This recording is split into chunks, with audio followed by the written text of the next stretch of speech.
al 10. Dice así: Habiendo entrado Jesús en Jericó, pasaba por la ciudad, y he aquí un hombre llamado Zaqueo, que era un principal de los publicanos y era rico. Procuraba ver quién era Jesús, pero no podía a causa de la multitud, porque era pequeño de estatura. Entonces corrió delante y subió a un árbol sicómoro, para verle, pues había de pasar por allí. Cuando Jesús llegó a aquel lugar, alzando la vista lo vio y dijo: Zaqueo, date prisa, desciende, porque hoy es necesario que me quede en tu casa. Entonces él descendió a prisa y lo recibió gozoso. Al ver esto, todos murmuraban diciendo que había entrado a alojarse en la casa de un hombre pecador. Entonces Zaqueo, puesto en pie, dijo al Señor: He aquí, Señor, la mitad de mis bienes doy a los pobres, y si en algo he defraudado a alguno, se lo devuelvo cuadruplicado. Jesús le dijo: Hoy ha venido la salvación a esta casa, por cuanto él también es hijo de Abraham. Porque el Hijo del Hombre ha venido a buscar y a salvar lo que se había perdido. Acompáñenme a orar una vez más al Señor para buscar su dirección en su palabra. Padre, hemos leído tu palabra y te rogamos, Señor, que hables hasta a nuestros corazones. Esculpe, por favor, en nuestros corazones la palabra que tú quieres, que en el día malo recordemos, Señor. En el día de la angustia podamos recordar. Porque tu palabra está viva, porque tu palabra es poderosa. Transforma nuestros corazones como tú quieres hacerlo. Oramos, Señor, en el nombre de Cristo Jesús. Amén. Bueno, y para introducir el pasaje de hoy, no podemos olvidar ni dejar de contextualizar con lo que ya hemos visto hasta el momento, ¿verdad? Recuerdan que hace un par de domingos atrás estamos hablando acerca del capítulo 18, ¿sí? Y hablamos anteriormente, habló el pastor, ¿verdad? En el capítulo 18, entre los versículos 15 y 17, el pasaje donde le traen a Jesús los niños, ¿recuerdan?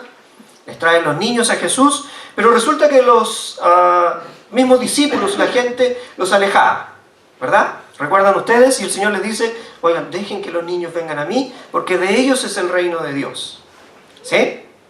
De cierto les digo, dice, que cualquiera que no reciba el reino de Dios como un niño, jamás entrará en él. Seguimos avanzando en los domingos siguientes, y entonces nos encontramos con el 18:27, donde se nos relata la historia de un joven rico, ¿verdad? Hay algunas traducciones que dicen que era un príncipe, y que se acercó con muchas ganas a preguntarle a Jesús cómo podía ser salvo. ¿Recuerdan? Y entonces, al poco andar, después de unos pasos, se fue muy triste, porque lo que le dijo Jesús es que ve y vende todo lo que tienes y dáselo a los pobres. El joven se fue muy triste porque tenía muchas riquezas, ¿verdad? Y entonces los discípulos le dijeron, a causa del versículo que dice: cuán difícilmente entrarán en el reino de Dios los que tienen riquezas. Por favor, recuerden este versículo. Los que escucharon, ¿cierto? Incluso los discípulos le preguntaron: y entonces, bueno, ¿quién va a ser salvo? Y Jesús le dice: lo que es imposible para los hombres es posible para Dios. Sí estamos recordando, ¿verdad? Luego nos encontramos con el mendigo ciego, en el 35 al 43, eso fue la semana pasada. Y ahí nos encontramos con un ciego que estaba a la puerta, a la entrada de Jericó, ¿sí? Y entonces él gritaba, cuando supo que Jesús andaba por ahí, comenzó a gritar: Jesús, hijo de David, ten misericordia de mí, ¿sí? ¿Se acuerdan? Entonces Jesús mandó a traerlo, porque también lo estaban haciendo callar. Cállate, le decían. Y cada vez que lo hacían callar, entonces él gritaba más fuerte. No quería perderse la oportunidad de encontrarse con el maestro, ¿verdad? Y entonces Jesús lo manda a llamar y le pregunta: ¿qué quieres que te haga? Que recobre la vista. Recobra la vista, le dice el maestro, tu fe te ha salvado. Y lo sanó desde ese momento en adelante. En cada uno de estos encuentros, Jesús hace lo opuesto a lo esperado. Recibe a los niños, ¿cierto? Y los mendigos, a quienes la gente prefiere incluso hacer callar y apartarlo.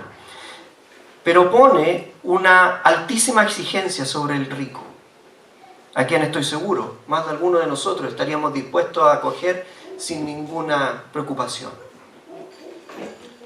En el caso del joven rico, Jesús deja la puerta abierta. ¿Se acuerdan del versículo que les dije que recordaran?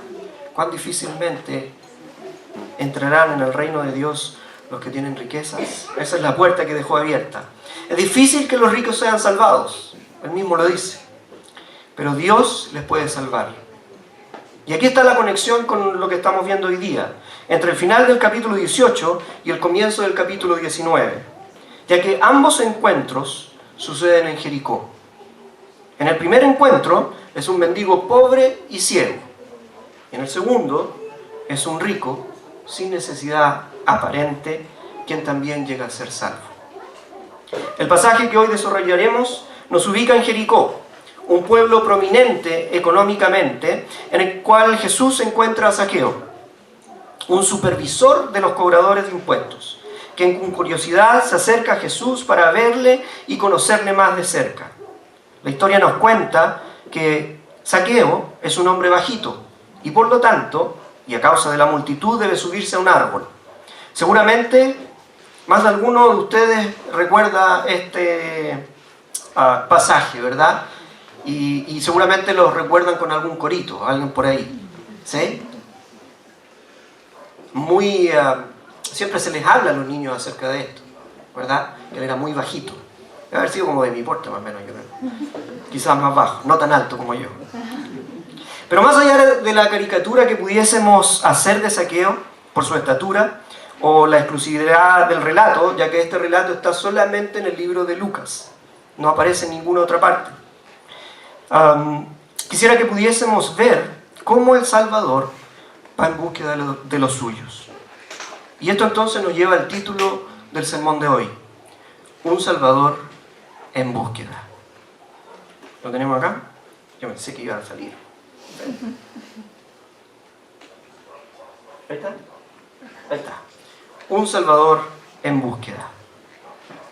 Y entonces, como vemos en los versículos del 1 al 4, vemos a un hombre sin necesidad aparente.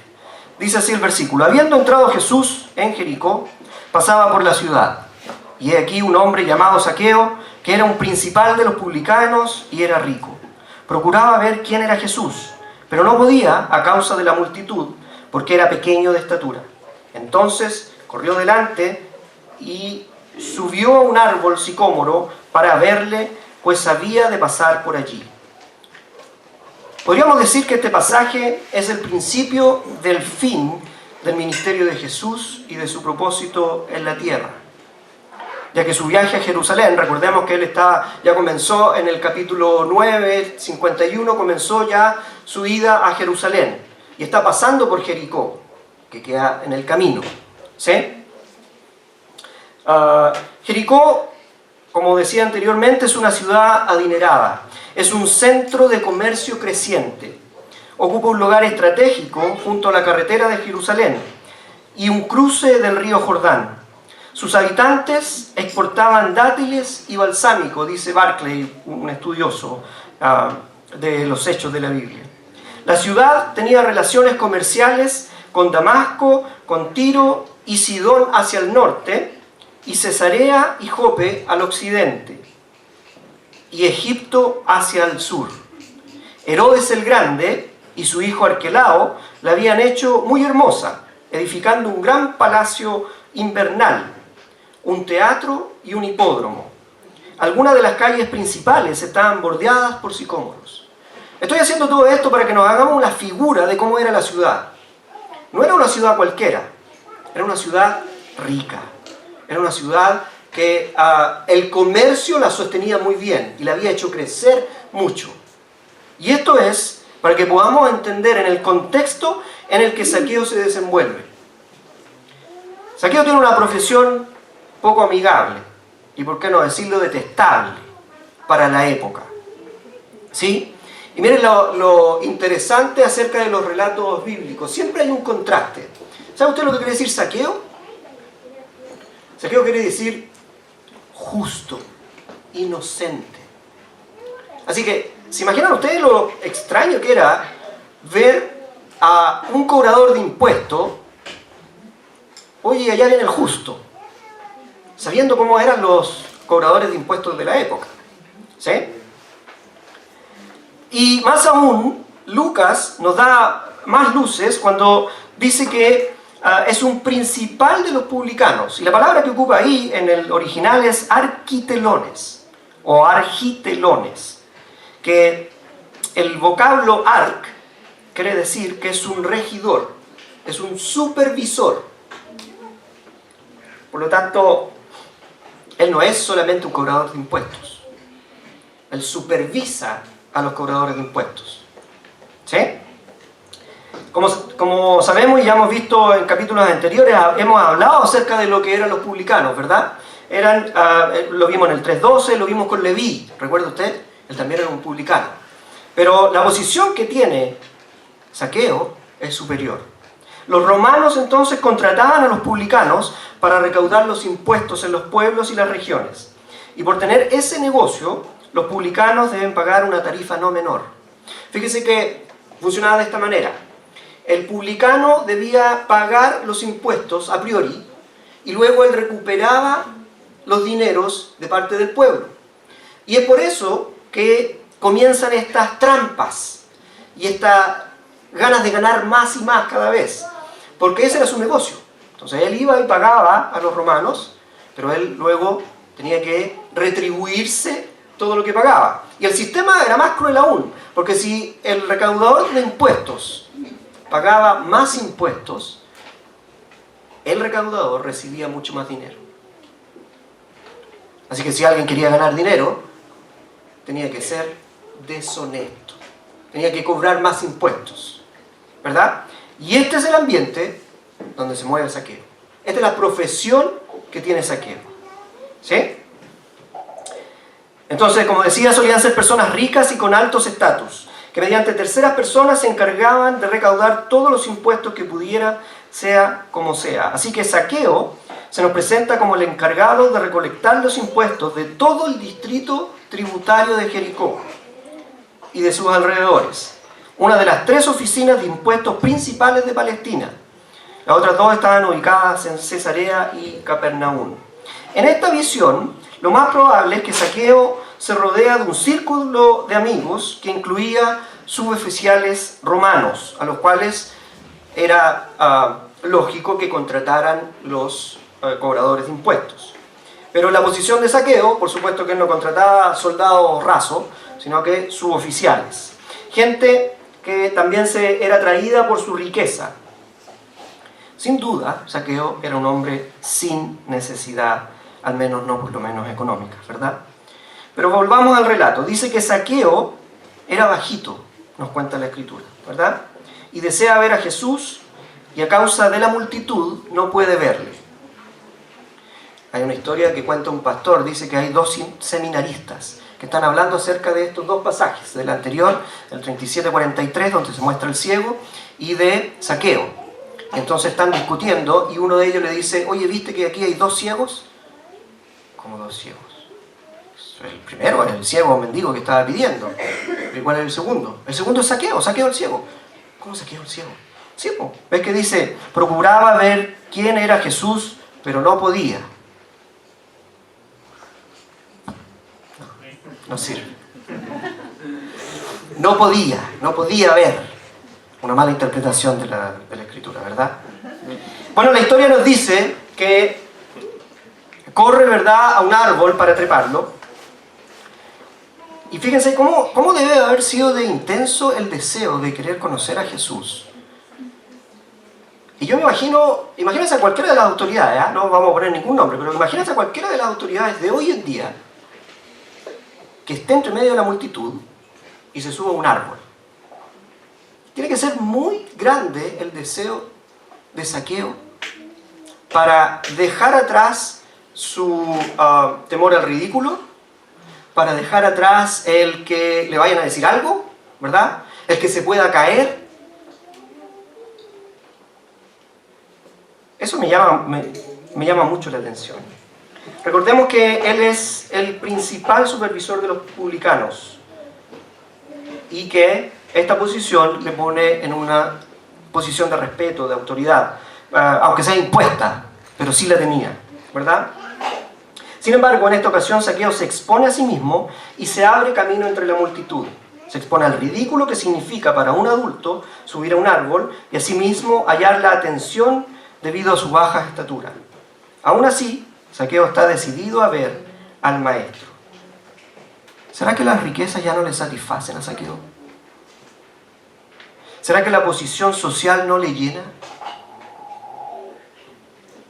Y yo les pregunto a ustedes, ¿ustedes en qué están? ¿Te sientes satisfecho contigo mismo? ¿Tu posición social es la que deseas o te gustaría estar? ¿Un poco más alto quizás? Mi pregunta es, ¿cómo es que un hombre sin necesidades aparentes se interesa por Jesús? Sin duda, el interés de Zaqueo por ver al Maestro es superior a cualquier circunstancia o posición que él tenga. Y seguimos avanzando entonces y nos vamos entre el capítulo 5 al 8. Perdón, los versículos 5 al 8. Le pusimos como título Jesús le conoce. Dice así: cuando Jesús llegó a aquel lugar, alzando la vista lo vio y le dijo: Zaqueo, date prisa, desciende, porque hoy es necesario que me quede en tu casa. Entonces él descendió a prisa y lo recibió gozoso. Al ver esto, todos murmuraban, diciendo que había entrado a alojarse en la casa de un hombre pecador. Entonces Zaqueo, puesto en pie, dijo al Señor: He aquí, Señor, la mitad de mis bienes doy a los pobres, y si en algo he defraudado a alguno, se lo devuelvo cuadruplicado. Es especialmente importante notar que Zaqueo estaba ciertamente muy ansioso en ver a Jesús. Pero fue Jesús y no el jefe de los cobradores de impuestos el que tomó la iniciativa para establecer un contacto personal entre los dos. Fue Jesús quien estaba buscando y salvando. ¿Recuerdan ustedes en Lucas 10, donde Jesús envía a los discípulos, unos 70 más o menos, en una misión evangelística, y les dice: después de estas cosas, el Señor designó a otros 70, a los cuales envió delante de sí, de dos en dos, a toda ciudad y lugar a donde Él había de ir. Ahora entonces Jesús lo vemos que está en una misión personal. Jesús no pasó por Jericó por casualidad. Él vino a buscar a Zaqueo para salvarlo. Jesús, como siempre, comienza la acción sin ninguna llamada de Zaqueo. Sin embargo, también debemos notar que Zaqueo obedece inmediatamente la orden de Jesús, ¿verdad? Cuando le dice: date prisa, desciende. Es más, ¿quién podría quedarse quieto con la voz del Maestro, verdad? ¿Se imaginan cuánto le debe haber costado a Zaqueo haber subido a ese árbol? ¿Qué hace que Zaqueo se sienta gozoso de recibir a Jesús? ¿Por qué un hombre de la importancia y posición de Zaqueo está tan dispuesto?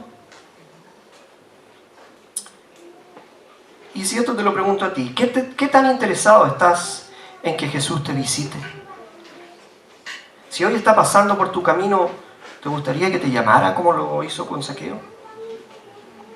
Como ya dijimos, es Jesús quien inicia la acción. Es Él quien ordena bajar a Zaqueo, puesto que hoy debe quedarse en su casa. Y el Señor sabe muy bien que esto no le va a caer bien a la multitud. De hecho, no le cae bien. Y comienzan a murmurar, ¿verdad? Pero esto es lo que me gusta acerca del Señor. No tiene ningún problema en decir las cosas. Él no es políticamente correcto, ¿verdad? La multitud comienza a murmurar. ¿Cómo era posible que Jesús fuera a hospedarse en la casa de un pecador? Es claro que la gente, y como dice el texto, toda la gente, todos comenzaron a murmurar. La gente odia a Zaqueo. Recordando lo que dijimos anteriormente, a los publicanos se les consideraba extorsionadores y traidores. Es comprensible entonces la actitud de la gente, ¿verdad? Aunque no se justifica. Sin embargo, lo que hace que su murmuración sea aún más malvada es el hecho de que en repetidas oportunidades durante su ministerio, Jesús había explicado por qué tal actitud hacia los cobradores de impuestos y los pecadores era totalmente reprensible. ¿Recuerdan esta frase que dice Jesús? Los sanos no tienen necesidad de médico, sino los que están enfermos. Y aquí veremos entonces que están en el proceso de endurecer su corazón. A propósito, ¿cómo está nuestra actitud hacia los que no merecen a Cristo? Esos que miramos y decimos, no, ¿qué le voy a predicar a este? No, no lo convierten con nada. ¿Cómo está nuestro círculo de amigos? ¿Está compuesto por enfermos y necesitados o solo por los santos y justos? En el capítulo anterior Jesús le pide al joven rico que venda sus posesiones y que se las diera a los pobres. A Zaqueo no le pide más que solamente la hospitalidad. Pero Zaqueo, de su propia voluntad, ofrece dar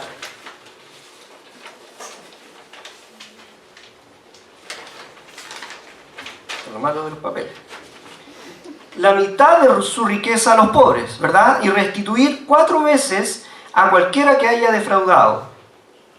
Y esto, fíjese, que excede lo que pide la Torá. Zaqueo era un conocedor de la Torá, y con esto lo comprobamos, ¿sí? Él hace la restitución de más de 1/5. Fíjese que Levítico 6:5 dice así: todo aquello sobre lo que haya jurado falsamente, lo restituirá por entero y añadirá la 5ª parte. Todo esto lo pagará a quien se lo deba, el día en que presente su sacrificio por la culpa. Y luego en Números: confesará el pecado que haya cometido y hará restitución completa por el daño que hizo. Sobre ello añadirá la 5ª parte y lo dará a aquel a quien había hecho el daño. Al contrario de cuando había un robo de un animal, que requiere 2, 4 o 5 veces la restitución según las circunstancias. Fíjese, Éxodo 22, del 1 al 4. Cuando alguien robe un buey o una oveja, hilo de buey o venda, por aquel buey pagará 5 bueyes, y por aquella oveja pagará 4 ovejas. Si un ladrón es hallado forzando una casa y es herido y muere, no hay castigo. Pero si sucede después de salido el sol, sí, hay castigo.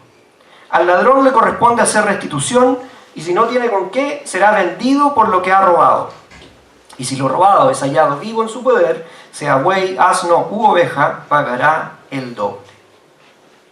Fíjese que tan impresionado está Zaqueo de la visita de Jesús en su propia casa, que en respuesta se levanta y afirma que aquí y ahora está dando la mitad de sus posesiones a los pobres, porque esa es su ofrenda en acción de gracias. Fíjese el cambio que hace la sola presencia del Maestro en su casa, el cambio de actitud, el cambio de mentalidad, ¿verdad? Zaqueo no está diciendo, Señor, mira, yo voy a hacer esto para ganar el favor suyo, ¿sí? Sino que lo está haciendo en agradecimiento a la visita de Jesús en su casa. Él ha sido culpable innumerables veces de cobrar demasiado dinero, de modo que en presencia de todos ahora declara que va a devolver todo lo que ha tomado ilícitamente. Aquí se encontraba Zaqueo cara a cara con el Maestro, tratando de agradecer o retribuir lo que recibiría sin merecerlo. Y llegamos entonces a los capítulos 9 y 10. Jesús conoce su necesidad. Jesús le dijo: hoy ha venido la salvación a esta casa, por cuanto él también es hijo de Abraham. Porque el Hijo del Hombre ha venido a buscar y a salvar lo que se había perdido. Como supervisor de publicanos, Zaqueo ha sido un extranjero, un leproso social, digno del rechazo y desprecio del pueblo. Ahora Jesús le trae dentro nuevamente, declarándole hijo de Abraham, como lo hizo también con la mujer de enfermedad espiritual, ¿verdad? En el 13:16. Y esta, siendo hija de Abraham, a quien Satanás ha tenido atada por 18 años, ¿no debía ser librada de esta atadura en el día sábado? ¿Se acuerdan cuando estaba hablando con los fariseos acerca del día sábado? De esa mujer también estamos hablando acá. Por fin, volviendo al relato, Jesús no solo salva a Zaqueo, sino que declara: ha venido la salvación a esta casa. Oikos es la palabra que podemos traducir como hogar o familia. La salvación de Zaqueo beneficia a una familia entera. Con esto Jesús nos recuerda acerca de su pacto. Génesis 17, 7 y 9. Yo establezco mi pacto como pacto perpetuo entre tú y yo, y tu descendencia después de ti por sus generaciones, para ser tu Dios y el de tu descendencia después de ti. Pero tú guardarás mi pacto, tú y tus descendientes después de ti, a través de sus generaciones.